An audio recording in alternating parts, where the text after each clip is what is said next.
Hey, everybody, welcome back to Your Inside Track to Success. I'm your host, Stewart Kraintz, and today I'm actually really excited to share today's guest with you all. This is somebody who has been one of the absolute biggest influences in my life.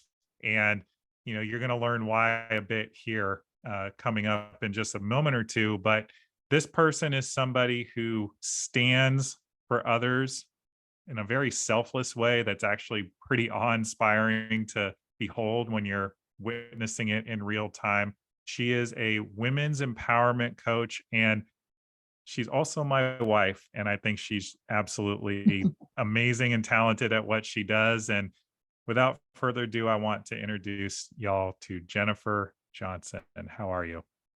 Hi, I'm good. I think you just created something for yourself because now anytime you introduce me to somebody, that's the introduction that I want.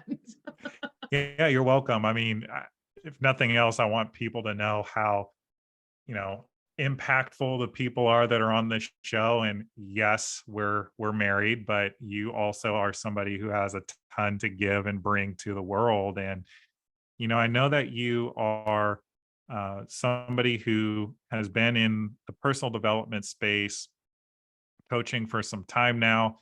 I know Mhm. that you are working primarily with women around empowerment, but share if you can a little bit about how you got into this type of work and what empowerment means to you.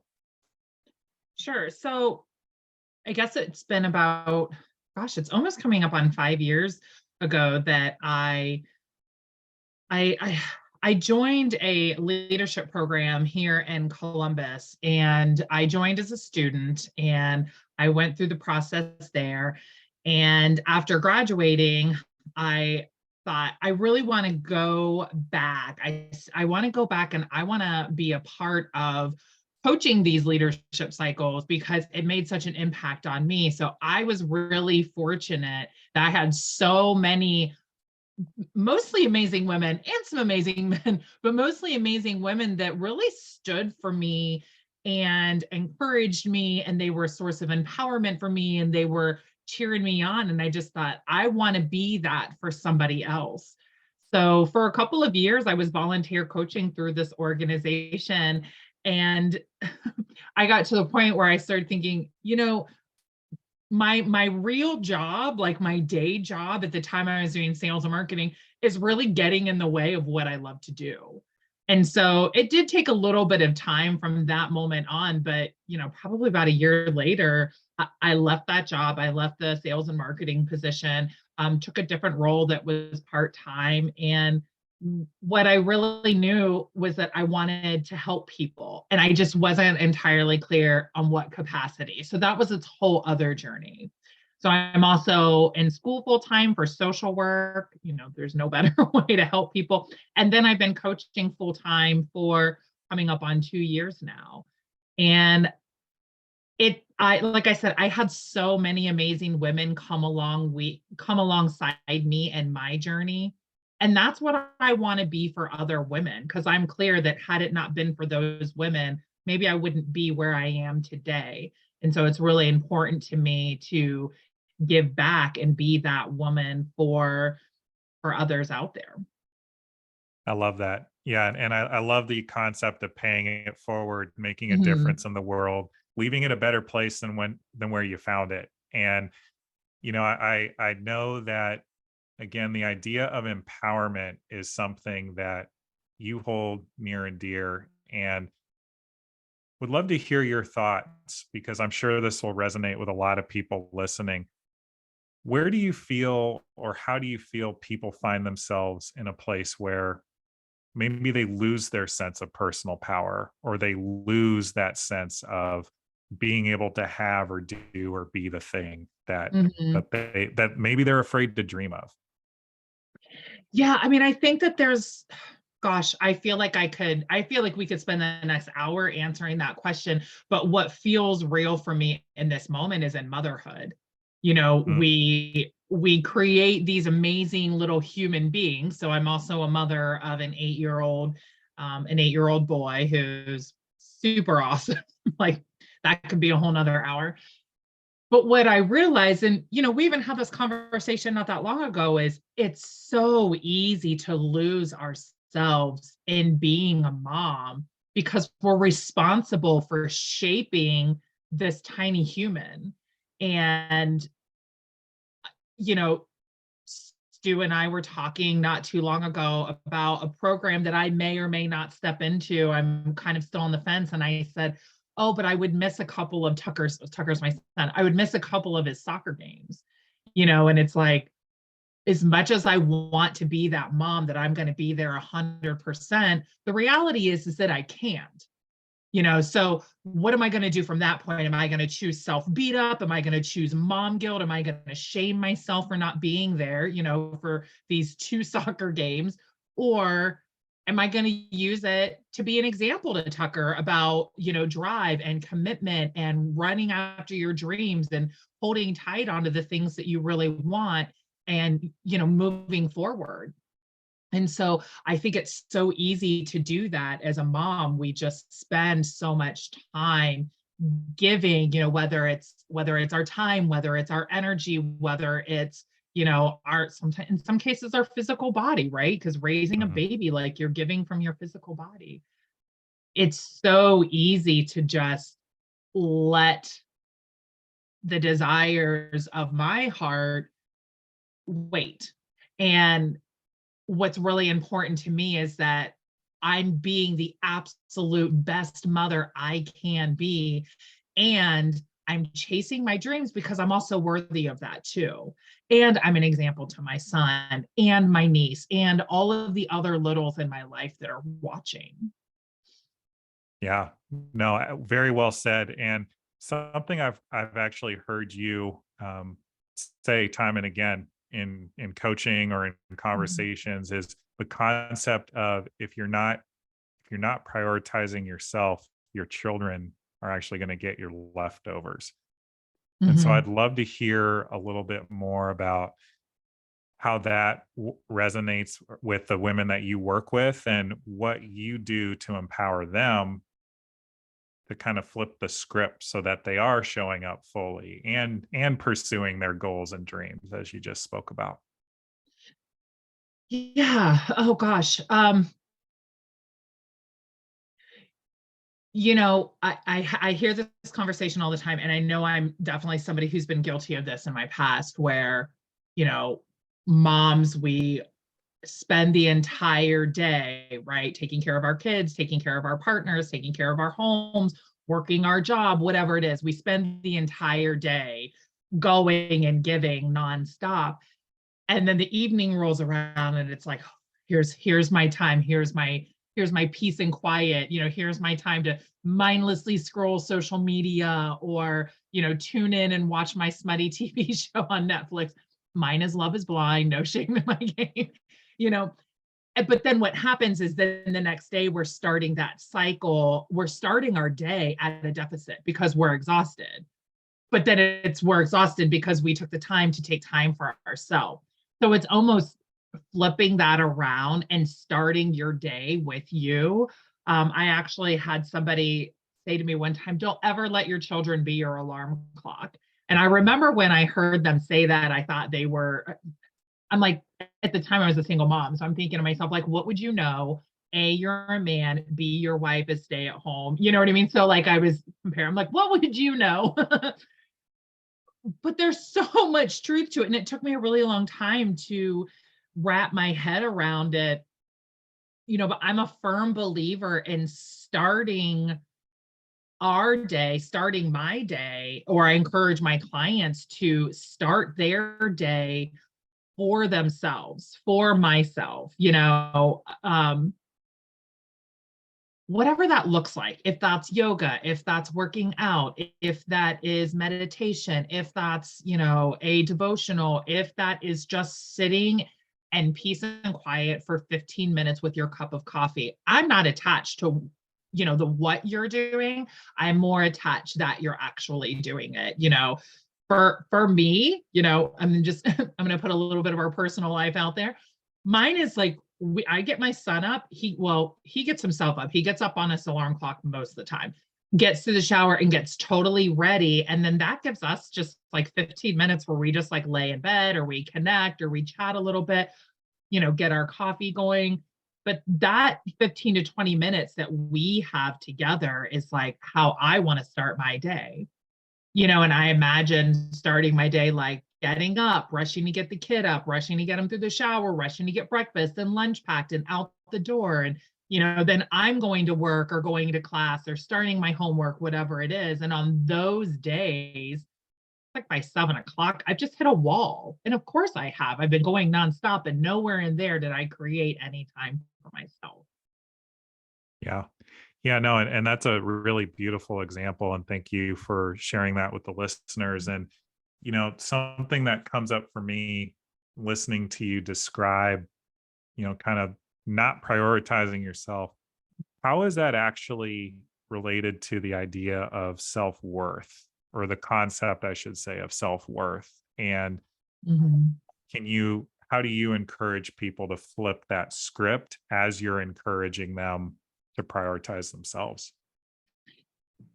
I would love to say that it is something that I they can just choose. And sometimes it is that, right? Sometimes me or sometimes my clients, like I can just choose it. And other times I can't. And I think that that's what's really valuable. And I may get a little bit of pushback on this, and I'm okay with that. I think about like, what are the prices that the people in my life are paying for me not making myself a priority, right? Because me not making myself a Mm, priority is about, I'm making everything about everybody else, right? My partner, my spouse, I'm sorry, I only have one. My son, my family, whatever it is, my clients, my friends, if I'm putting them all first. So what are the prices that those people in my life are paying by me not putting myself first? So I think about with my son specifically, like I can get really short tempered and I can be really impatient. And, he's at such this interesting age where he's really discovering his personality. So, like I said, he's 8, he's almost 9. And so sometimes he's trying to be funny and it can really come across sometimes as disrespectful or condescending. And, I want to interrupt that. But when I'm running at a deficit, that interruption is just that it's just an interruption and it can come across as really snappy and mean and angry. So now I've created a space where he doesn't trust me. He doesn't want to come to me. He doesn't want to talk to me because he's afraid that I'm going to get mad. So I think just being in relation with the prices that other people are paying, the consequences that are out there for us continuing to put ourselves on the back burner.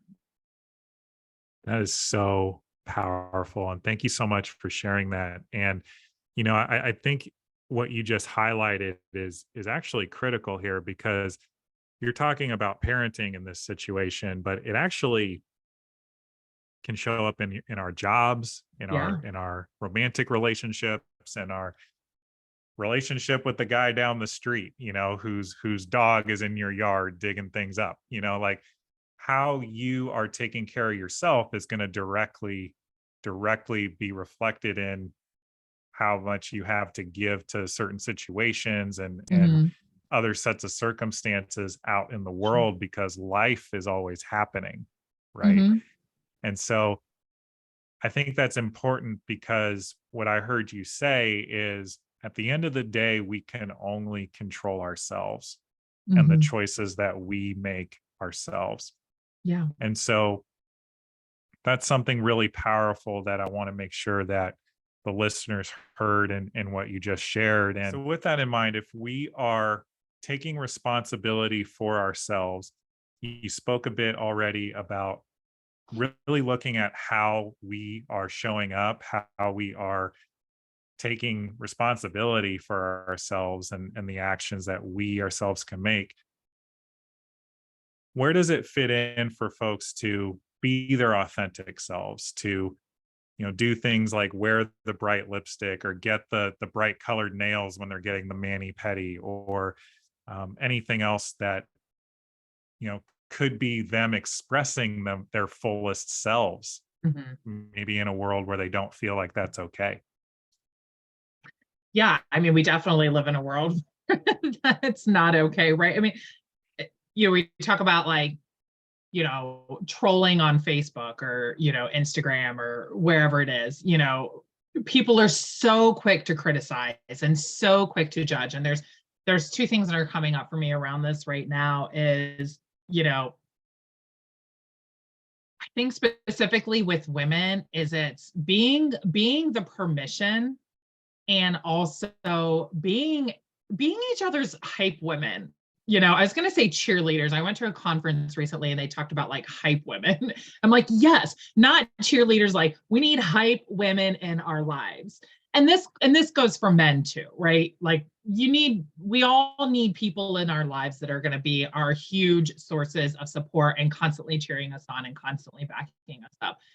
So it's so funny. We're talking about bright colored nails, and I just was at the nail salon today, and I overheard this woman that was sitting a couple seats behind me, and she was talking to the nail technician, and she said, I'm kind of pale right now, and my hands are chubby, and so I just want to do something maybe kind of neutral, like nothing real flashy.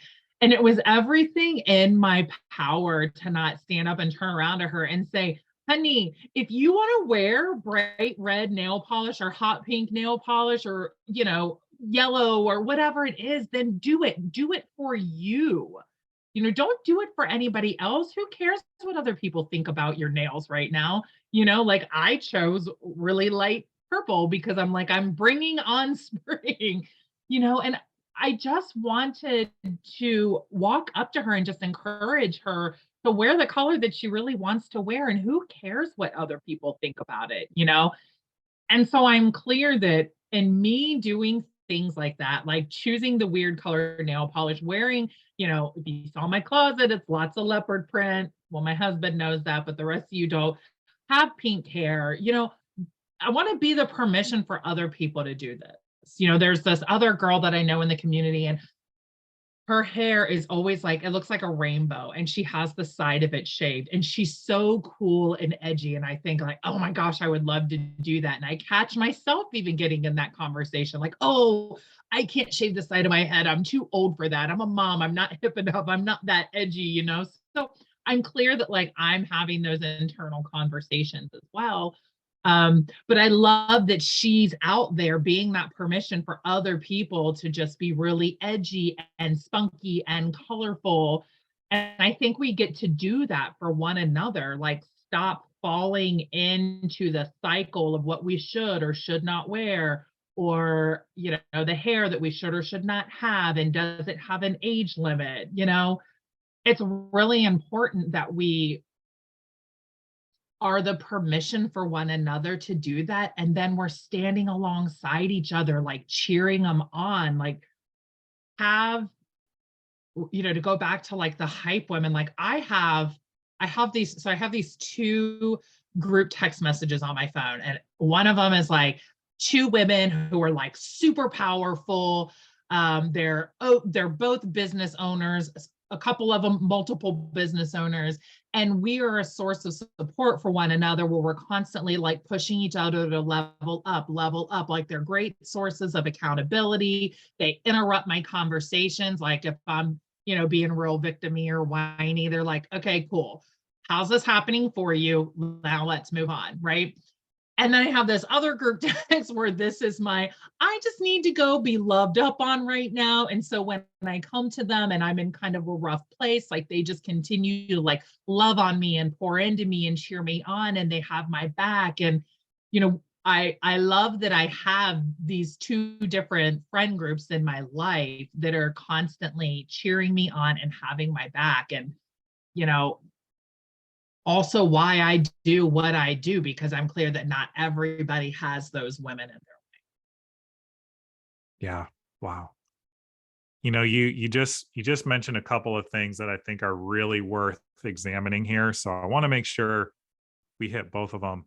Mhm, The concepts of the permission, or mhm, being the mhm, permission for yourself, being the permission for others, and also the idea of community.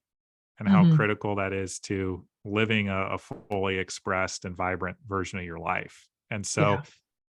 maybe just to jump in on the permission piece first, you talked about being the permission for others, but how can people be the permission for themselves? Mhm.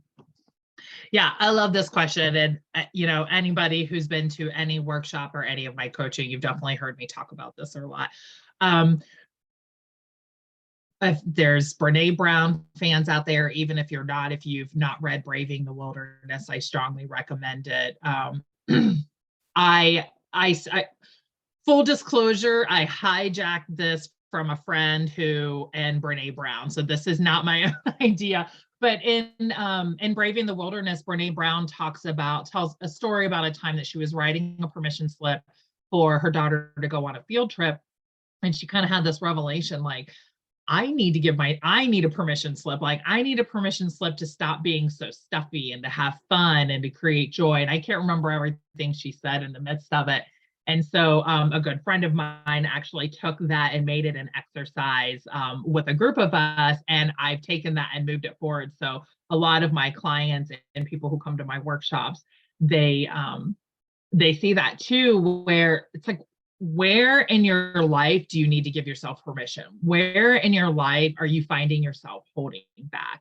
Where in your life are you making yourself small? Where in your life are you listening to the internal conversations, the dialogue inside versus, because we all have it, versus the truths about you?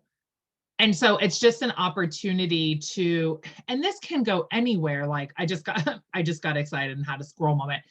Stu and I did a workshop the other night for people who are unpacking what's in between them, where they are now, and finding the partner of their dreams. And so we did permission slips on where do you get to give yourself permission to go in dating or to be. And so I think it's really important that we get clear where we are holding back and then give ourselves permission to go be that or to go do that. I have my current journey is allowing myself to like be big and take up space. And you can't tell because we're on Zoom but I'm 6 foot tall and I've been tall my entire life. And so that's not always been fun. I was made fun of a lot for that growing up, and I was bullied a lot. There were people that would like chant really awful words about me, calling me ogre or Sasquatch, And so I've always really struggled to embrace myself the way I am physically. And I see where that has crossed over into internally. So I don't want to I notice myself like not wanting myself to be fully expressive, take up all of the space, have all of the energy. I see where I've spent, 40 some years of my life trying to physically make myself small has transitioned into energetically making myself small. So my journey right now is how big can I make myself? How big can I be? And so that's my permission I'm giving myself right now, right? Is to be big, to take up space, to wear high heels, to shave the side of my head if I want to have the pink hair, to have the things that are outside of the norm because it only matters to me. And I think that I maybe just went on a little tangent there. And so you might need to rein me back in a little bit, but I know we were talking about permission. And that's just my current journey on permission. So getting Okay. really clear on the areas where we hold back.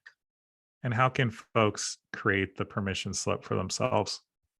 Yeah. So again, full disclosure, not my exercise. And I love it. I don't have them in front of me right now because we were just using them on our workshops. But honestly, I take a little Post-it note. They're the best. There's two ways I like to do this. As I take Post-it notes and I just write it. I'm giving myself permission to be big, to take up space physically and energetically. And I put it someplace where I can see it. So this is where my desk sits. So often it's right above my computer.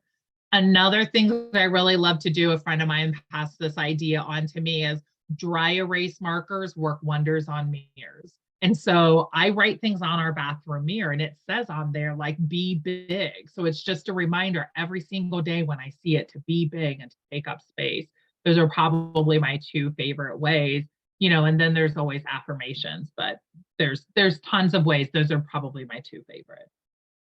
So just to summarize it for anyone listening, the permission slip exercise, which I'm hearing they can learn more about in Braving the Wilderness by Brene Mhm. Brown, but it's something that you've adopted for your coaching practice, Yeah. is basically looking at the things or areas of your life in which you are not being fully expressed, not Yeah. being the thing you want to be, and just writing yourself a permission slip, literally either on a piece of paper or on the mirror, to be that thing that you see missing. Is that correct?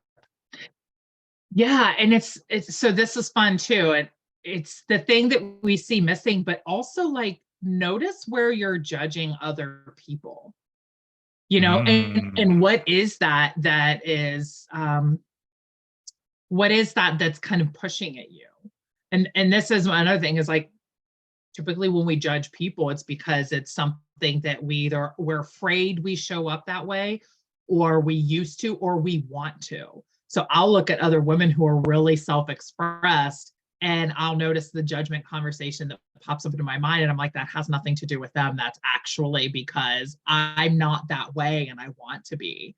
mm. So like when maybe you're searching for that. Well, I don't know, where am I holding back right now? Notice the conversations that you have when you're interacting with or watching other people. Yeah, absolutely amazing advice. And it's true. Like we all play the comparison game. I think it's part of just being a human being. Sure. And like you said, if you notice a pattern in what you are finding yourself judging, that's actually a clue to something that either you want or something that the other person reminds you of about yourself that maybe you Mm-hmm. don't like. And so Mm-hmm. thank you for shedding some light on that. Yeah. And just going back, I know I wanted to go back to the community piece, and Yeah. that is a really important thing. And I think that in this world of smartphones and social media, it's super easy to pick up a phone and have conversation. But I've had a lot of people reflect to me over the years that communication in this day and age has never been easier, but communicating authentically, Mm-hmm. vulnerably, with any level of depth and substance is actually harder than ever. Mm-hmm. And because of that, loneliness or feelings of loneliness are at an all-time high. And I'm not just saying that because it sounds impressive. There's actually studies that you can go look up. Yeah. I would love to hear your thoughts on how people who may be experiencing loneliness or feelings of not fitting in can go about finding community, finding their sense of belonging in a group. Mm-hmm. I mean, I think that a lot of that starts with acknowledging the conversation that you're having inside about like the story you're creating, because it's a story, right? We create stories all the time.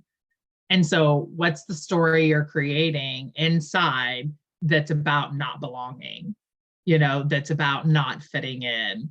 And like I get that. To be clear, I'm not pointing the finger at anybody. That's been a conversation I've gotten to have with myself my entire time, right?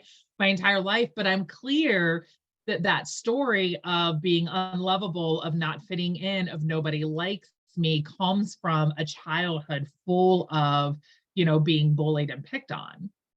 And so I have, it's a constant interruption of that story and reminding myself that actually I fit in perfectly with the people I'm meant to fit in with, and that I am so loved, and so it's interrupting that conversation first and foremost.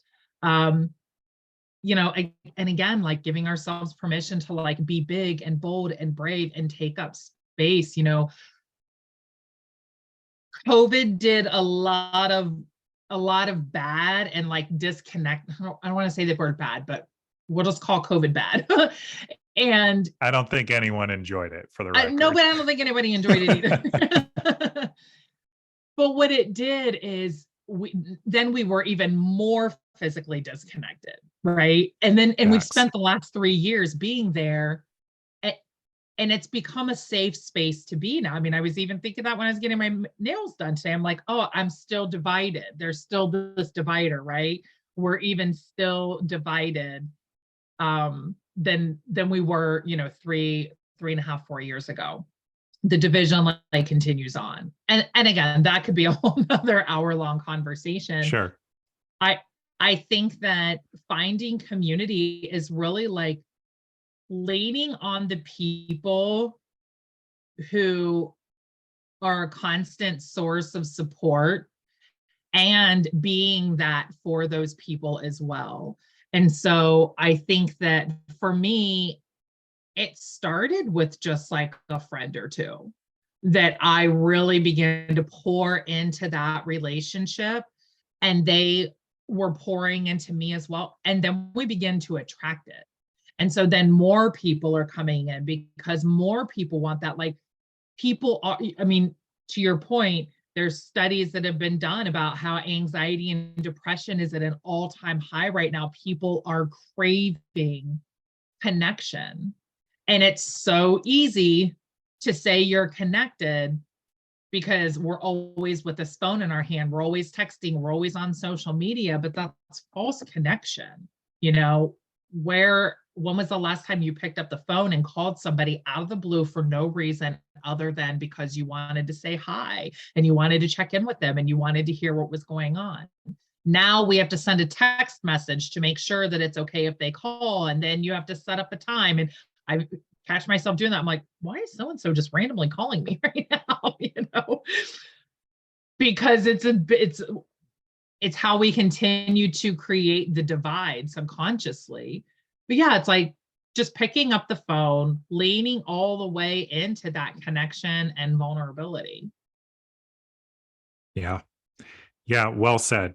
Absolutely well said. And, in order to receive that level of connection, you yourself get to be leading with the vulnerability, leading with the connection yourself. Yeah. It's It the goes back to being the permission to do it. Sorry, didn't mean to interrupt you. Oh no, not at all. Go But if ahead. I'm leading it, if I'm creating it, I'm giving permission for the people around me to be that way as well. To just randomly, my girlfriend called me at like 9:30 this morning. She FaceTimed me, and I was drinking coffee in bed, because I've given her the permission to just do that. And you know what? She called me up and she was super open and she was vulnerable. And, she even cried a little bit because I'm being that for other people and they're being that for me in return. Yeah, 100%. And you actually just gave an amazing example of what I was just going to say, which is just that to receive what you want in this world, we're talking about connection and relationships in this Mhm. moment, but it can be anything. You get to give that thing first. Yeah. Like it's just how the law of attraction works. And, Mhm. I think that, we often forget because we're in a place of lack, because we can find ourselves in a place of things feeling overwhelming or impossible, like insurmountable, that we don't allow ourselves to really look inward and see, like, am I actually showing up as the person that anybody would want to connect with? And then Yeah, how can I go be that? totally. You and I were just talking about that the other night on one of our workshops, and I had a mentor say to me one time, in a conversation, be the gift that you want to receive. And so here's the sticky part. Like if you're noticing yourself really lonely, if you're noticing that you don't have a community around you, you don't have a support group, there may be an opportunity to like really look at how you're showing up in relationships. I know I've been down that journey actually a few times. And I think it's a journey we get to continue because, our friendships change. But really, I had the opportunity to take a look at myself, and I'm like, am I the friend that I would want to receive? Or am I the partner I would want to receive? Or am I the sister or the daughter? All the relationships in my life. And if the answer is no, then there's an opportunity there. And if the answer is yes, then double down and keep moving forward. Because I'm clear that in some ways the answer is a yes. I am that friend or that partner. And then in some places the answer is no. And it's an opportunity for me to take a look and maybe see the things that I don't like and use it as an opportunity to choose something different and to grow. Yeah, it certainly takes a level of humility for sure. Oh, And 100%. being willing to look at yourself in the mirror, as you said, and just objectively look like, hey, the last time I spoke to this person, we ended in a big fight. Like, of course, they're not answering my text messages very quickly or picking up my phone call or things like that. And going back to something we talked about earlier, taking responsibility in this regard is just remembering that you ultimately can only control yourself. Mm-hmm. And the idea of being the go-giver of giving what you want to receive is maybe being the person to apologize first if there is some hurts in the Yeah, past, or being, or even just being willing to change the way that you engage with that specific person, sure. and that can take a lot of humility. But a lot of my mentors have told me some variation of the same thing, and Jen, I'm sure they have for you as well, but just the concept that you can either be right or you can grow, Right. and the two cannot coexist. Right. And so I'm curious that, coming from a place of humility, like what has maybe been like the biggest area of personal growth for you would say, over the last several years? I think for me, it's probably been on healing friendships, just kind of coming back to that a little bit. The first thing that popped into my mind when you asked that was, healing a friendship. I've had a lifelong friendship, a friend of mine that we've been friends for, so crazy that I can say this, but we've been friends for 30 years, and 30 years, people really change a lot, Hmm. people go away, they go to college, they have experiences, it shapes them, they have relationships, it shapes them, marriages, it shapes them, divorces, it shapes them, children, it shapes them, and we're ever changing and evolving people.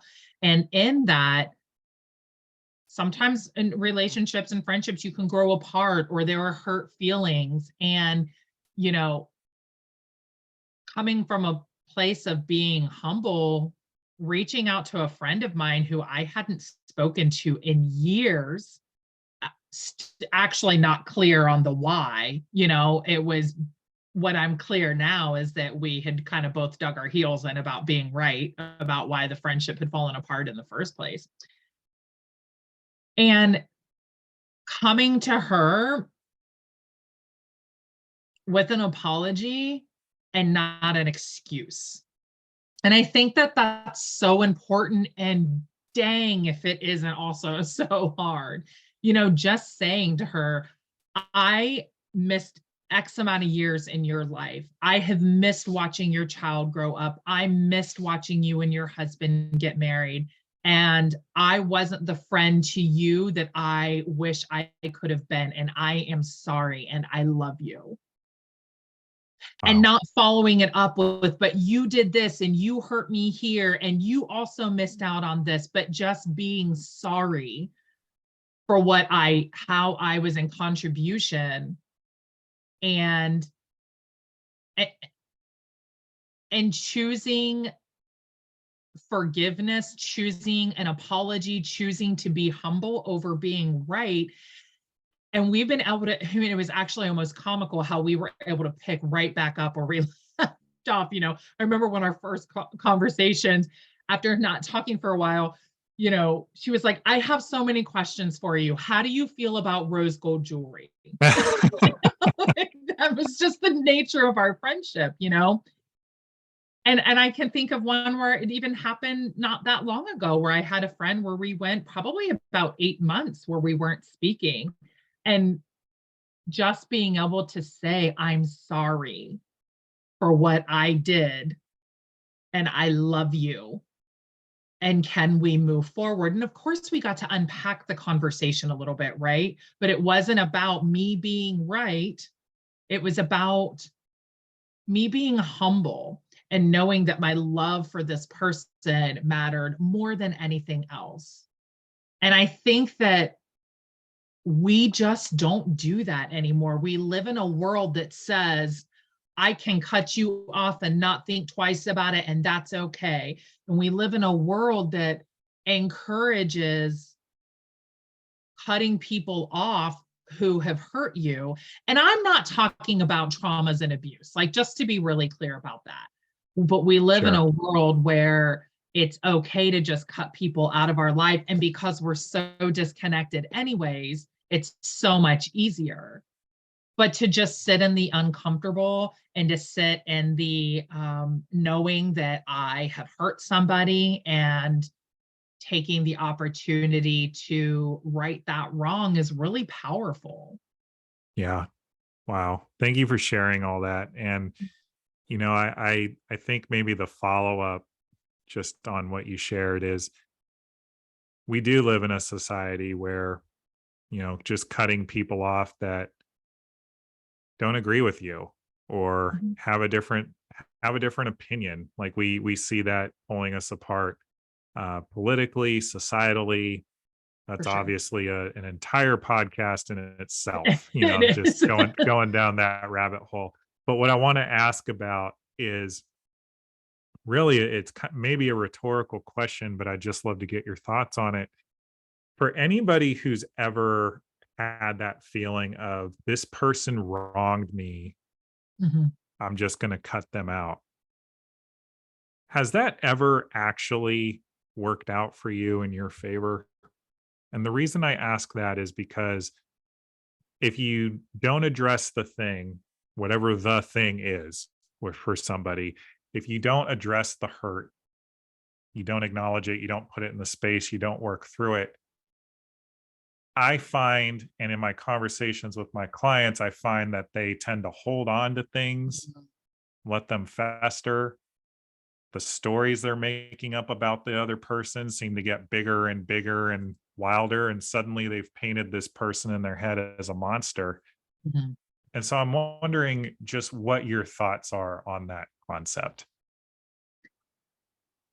I think that that question is so multifaceted because, you know, in the last 3 years with COVID and social and racial injustice combined with social media and the bravery that people have behind a keyboard on both sides, Right. it No, caused and created so much division.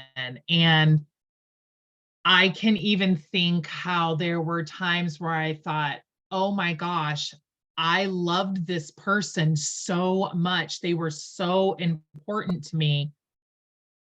How could we be so differing on our views and been so hurt and angry with them?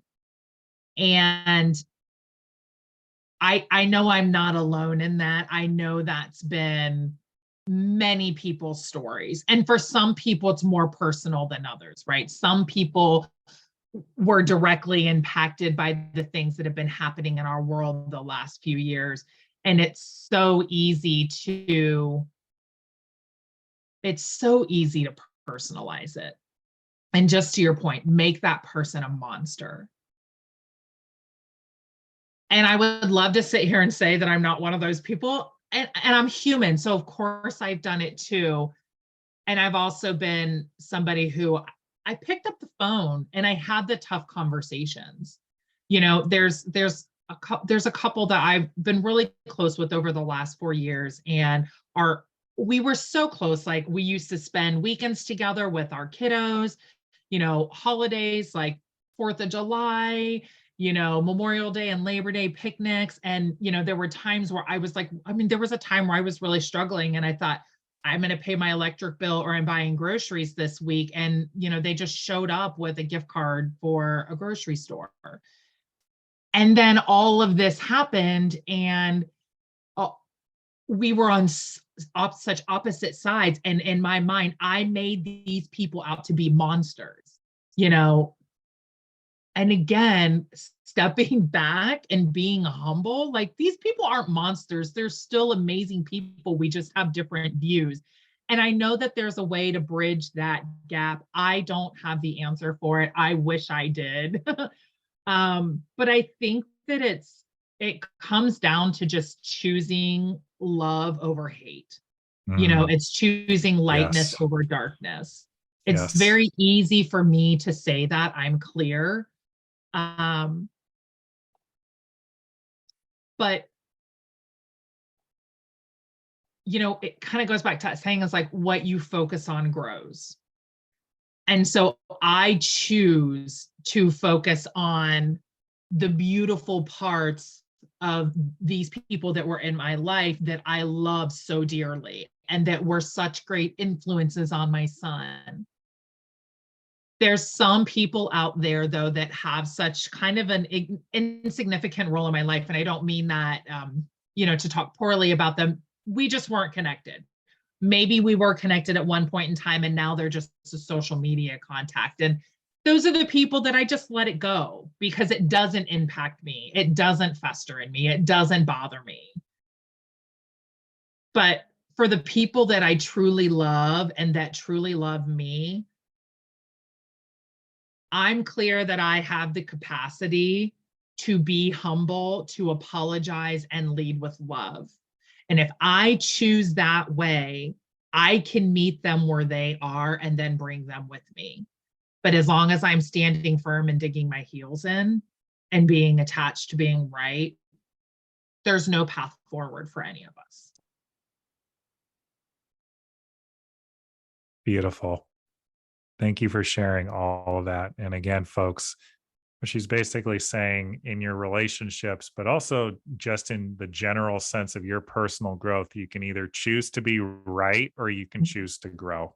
Mm-hmm. And newsflash, it's unfortunately a lot easier to just choose to be right because that's purely coming from our ego and not willing to be uncomfortable, to have the difficult conversations, to have, Yeah. or really just even be open to a different point of view. Mm-hmm. And so thank you for highlighting that and sharing And if I some could very just add one thing to that too, yeah, absolutely. have people in your life that will give you a different perspective. Say more about that. Have people in your life that will tell you, if your head's in your rear, that will say, wow, you are really attached to that story right now. Let's unpack that. What's this really about? Have people that will challenge your stinking thinking. Having people that just tell you what you want to hear will stunt your growth. Facts. And also there's those people can serve two different purposes, right? Like there's sometimes I have like my friend Jessica, she's really great. She'll say, who do you want me to be right now when I come to her? Because sometimes I just need to unload. I just need to cry. I just need to be a victim. I just need to be a big old baby about it and let it out. And then I'm like, okay, I'm done with that. Now, like, kick my butt. And she'll like really like drive it home with me, right? But we need both. I'm certainly not suggesting that we don't, and that we're always just like go, go, go, move, move, move, next, next, next, But if you have people that are always just telling you what you want to hear, I really encourage you to give permission to the people in your life to challenge your thinking. And also like if they don't, because some people aren't okay with that, some people aren't ready for that, then I encourage you to find the friendships that will and really embrace them, because we need both. We need both. Yeah. And folks, that doesn't count just for your relationships, your friendships. it also counts if you want to create anything meaningful with your life. Like if you have a vision for a business or building a nonprofit or Yeah. really anything, you're going to need people that are just going to give it to you straight. And Mhm. it's going to be uncomfortable a lot of the time. But again, coming from a place of being a student and being humble and choosing to understand that you don't have all the answers to everything is actually how you're going to grow and create the life of your dreams, especially if you're not there right now. Because if there's a gap between where you are now and where you want to be, that distance between the two is going to be as long as your willingness to look yourself in the mirror Mhm. and do the work and do the uncomfortable things. Yeah. And so, Jen, I know we've had you on for, really amazing, you know, 40, 45 minutes or so.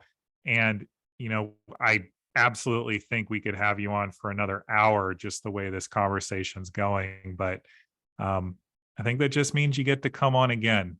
But for now, for now, I want to make sure that anybody that received value today, everybody, please go into the comments. Please let Jennifer know the most impactful thing that was shared today, whether you're listening to this on YouTube or any other platform. Let's send her that feedback, send her that love, and what resonated with you the most. And Jen, where can people connect with you? Where's the best place for them to reach out? Yeah, I would say the best place to reach out is probably most likely going to be email for me. And then also, can we put things like that? Yeah. So we can put my email, and then also I use a booking app. So if you're curious, if you have questions, if you want to connect, I have a scheduling link that we can go ahead and drop in there as well. And feel free to book that and we can hop on a call together. I offer anybody that reaches out to me, I offer them a free introductory 60-minute call. Awesome. Yeah, and so definitely reach out to Jen, especially if she can help you around your empowerment, your relationships, or honestly just creating a more awesome, kick-ass, fulfilled life. And take it from yours truly. I get to see her every single day, and I receive a lot of her coaching a lot of the time. Let's just call it what it is. And it has been an absolute blessing, Jen, to have you on the show. Thank you so much for giving all your wisdom today.